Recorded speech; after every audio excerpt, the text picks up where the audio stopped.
Good morning, good afternoon, good evening. Whenever you're going to watch this video, I welcome you and thank you for being here.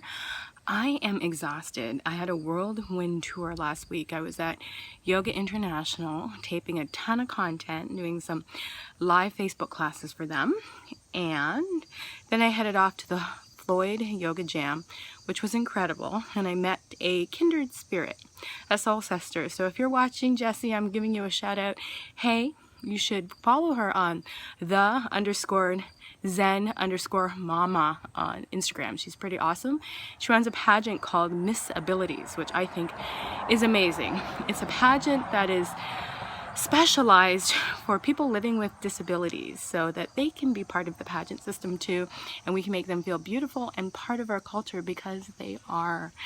So for my Mindfulness Monday today on Labor Day is gratitude. I am so grateful to have been invited to Yoga International to share what I know, and super excited to be in Floyd, Virginia, which was very cool, and be a part of the Yoga Jam. It's my first yoga festival ever, and I was super grateful that people came to my class. It's my biggest fear that no one is going to come to my classes, or the topics that I talk about are so controversial and political that people feel uncomfortable and don't want to come. But the people who showed up were really plugged in and were how we say woke as to what's going on into the world, and wanting to figure out how we can support each other and change it. So as Alicia Keys says, it's the youth that are going to change things, and I really feel that. And I consider myself as part of that, even though I may not be as youthful as some of the people who are coming to my class and talking about this. I was so inspired.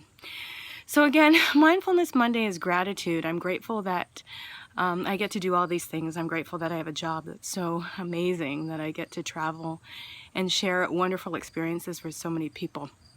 On the other hand, during the Floyd Yoga Jam, I talked a lot about standing in your power, and I taught people, what that meant. And I came back home to a very interesting situation with my mom, and I can feel that she's really torn about what she wants to do. My brother needs her, and it's going to change her life, and I can feel like maybe she doesn't really want to do it, but she can't say no. And I think she did the same for me when she moved from Barbados. I asked her to come, and she wasn't really ready, and she was feeling kind of anxious.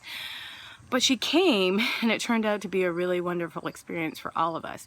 So having said that, my question to you is, how often do you do things out of obligation as opposed to doing things that really make you feel good? And do you feel resentful when you do things out of obligation? Or do you feel like this is part of what you're supposed to be here for? I've come to learn in my 46 years on this planet that when I do things out of obligation, I feel really, really resentful. And that when I do things because it just feels right, then I gain so much more out of it. So I would like to hear your thoughts on this.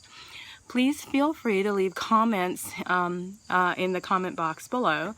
And I'd also like to tell you that next week, on September 9th, I'll be doing a Facebook Live class for Gayam on their Facebook page. And I'm thinking maybe we should do a little bit of handless vinyasa. It's becoming kind of my thing now. Okay, I hope to talk to you soon. Have a great Labor Day. Namaste.